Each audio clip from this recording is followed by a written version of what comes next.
Hello guys, watching another YouTube video. It's your boy, Little Boy 24 here, and today's gonna be my review on Final Destination Bloodline. Let's get right into it. So it focuses on a character named Stephanie, and she keeps having a dream of her grandmother, and more she dreams about it, the more she thinks about it. So she needs to figure out how to get these dreams away. But then she finds out that death is hunting her family, and she has to figure out a way to protect her family from death. But that's all I'm going to be giving you without getting a little bit of a spoiler.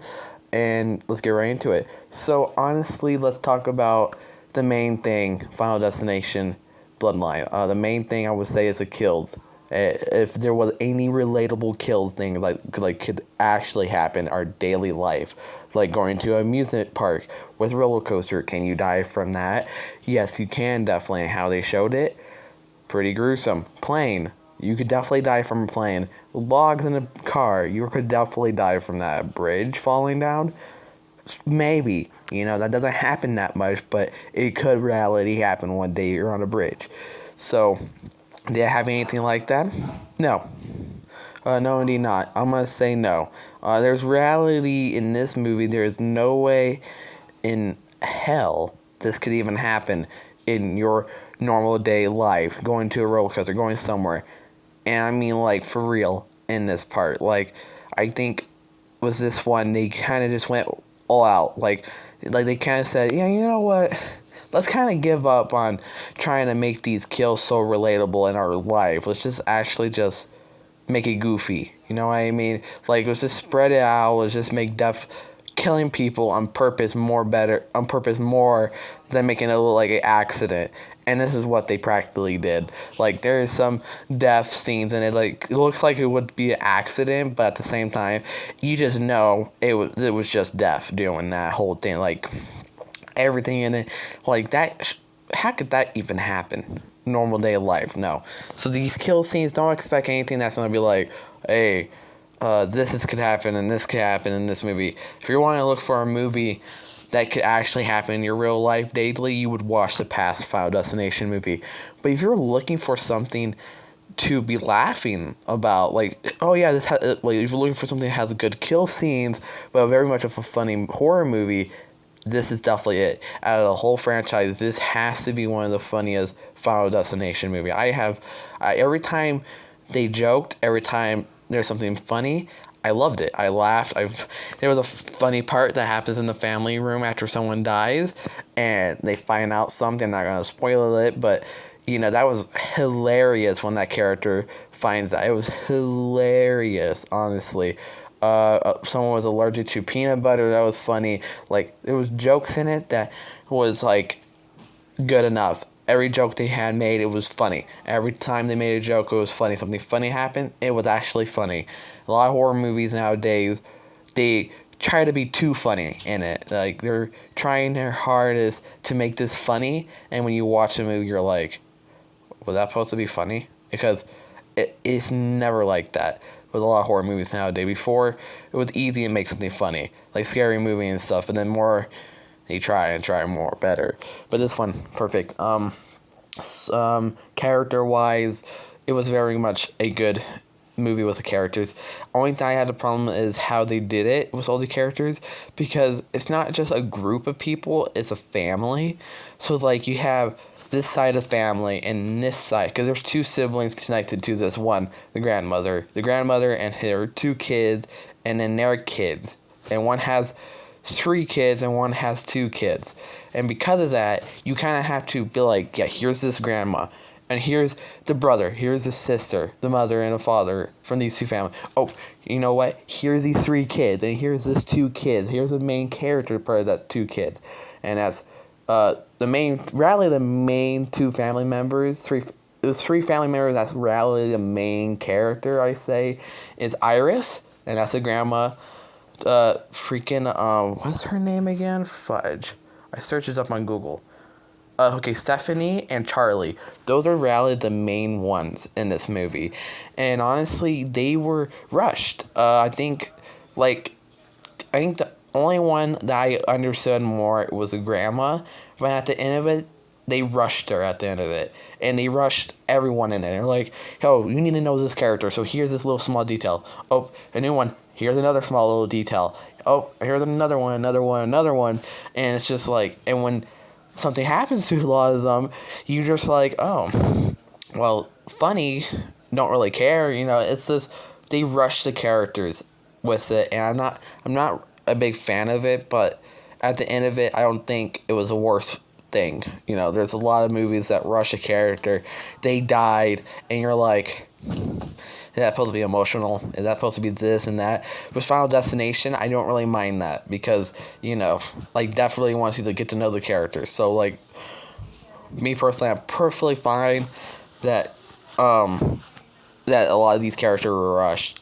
But Tony Todd's character in this, story-wise, story isn't bad. There's some of it that, with the family was kind of bad, but the story between Def and the story between why Def is doing it was perfect. And I'm not gonna give it to you in this because I don't think the trailer tells you. I haven't really I'm not a big person that watches a trailer over and over. I only watch it once, and they usually do a second release of a trailer.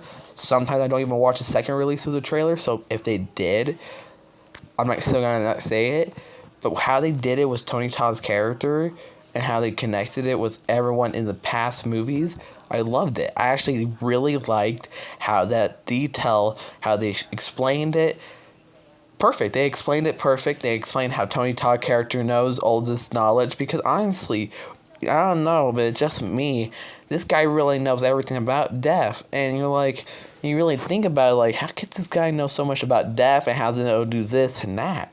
And honestly, he kind of just explains it in this. And I kind of love that detail. I really loved that detail so much to a point where I think this is my favorite, and my second favorite in the franchise of Final Destination, just because of that reason. Giving me an answer. Now, I'll tell you guys this: if this was what taken out, if that was taken out, telling us why Def is doing it, and Tony Todd's character, rest in peace for Tony Todd, this would be the worst Final Destination movie, honestly. If they just went right into it like that, because me personally, that would be a bad movie. It was just focused on this family that just freaking dies from death, and that's all. Yeah, no, I wouldn't like it at all. But getting that answer, why Death is attacking this family, loved it. I really understood it, and I liked that part. Now, out of the whole of the movie, there's rush points, and there was a good story. It was very much a funny movie, but it wasn't the greatest. I do think people kind of likes it, and I do. In the ending, let's start with the ending. Actually, I don't know why I sidetracked it, and the ending would be the last part I'm talking about. The ending was disappointment. At first, when it kind of felt weird, I was like, wait a minute.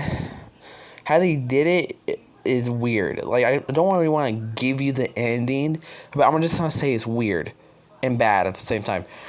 They did it weirdly where you're like, huh? And then they rushed it, and it was like, what? Am I supposed to just understand what you just did? You guys, it's like they didn't give them a good chance of surviving. You know what I mean? And that's why I said a little bit on the goofy side. But, I don't really want to give them much of an ending. The ending, because the movie just released a couple days ago.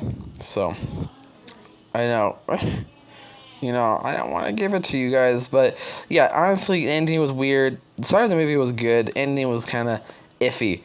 But, now, I'm going to say this before I give you guys my rating. Honestly, if they make a sequel, I'm going to be a little bit frustrated because how they had the story in this, how they saw the bloodline, why they did it, I would get freaking pissed off if I find out there's a sequel to Bloodline. Just because how they ended it off is this where you're like, yeah, you can't make a new one. You reality can't. A lot of movies, you can. Saw final chapter. It said it was a final chapter. But the thing is, if you have a whole group of Jigsaw, even though John Kramer is dead, and you can still make another sequel of Jigsaw, Spiral, and Saw X, you could continue it because you end off you end off this certain characters, but then you already introduced like other people, so you could do other people in the Saw universe, right? There's a lot of other movies like Jason. Yeah, Jason's dead, but they keep bringing him back up and up. Well, in this one, they tell you why this has happened, and they tell you how death will stop, and because of the ending, death should not be attacking attacking anyone anymore. You know what I mean? It's just boom, death is good, done. He's good, and when you watch it, you're gonna see it. Only way they can do it is a prequel wise, because just like Final Destination 5, reality, that was a prequel. They could do that because how they showed it in this movie, definitely you can make a prequel, right? But a sequel that is a new movie right after Bloodline, no. They had to really pull something out of their butt to find something cool with it. The only thing I can say is a prequel or a different universe, a remake, a new universe of Final Destination with a different group of people trying to figure out how to stop death. That's the only thing I can say about it. And that's all I'm going to say about Final Destination Bloodline. So yes, my rating for this movie is 6.5. 6.5 out of 10. It was decent. You know, it's not the worst Final Destination movie. It's not the worst horror movie I have ever watched. But is it good? No, I don't think it's good. I think they really rushed the character. They rushed a lot of stuff in this movie where I'm like iffy on it, and I think they could have done a little bit better in it. I feel like they should have added a little bit more time with the characters before stuff happens to them. But very much a funny movie. I really love I really recommend to watch it if you're really into like funny movies, because this was very funny and very gory at the same time. Not as gory like Terrifier, but gory enough where you're like, ooh, that's pretty damn disgusting. So, yeah, 6.5. I'm happy with that. I have no problems with it. I would definitely rewatch it. I might rewatch it again. I do want to make a tier list video of all the Final Destination movie with my review in it too at the same time. So yeah, if you guys enjoyed this YouTube video, hit the sub, hit the like, and yeah, see you guys next time. Peace.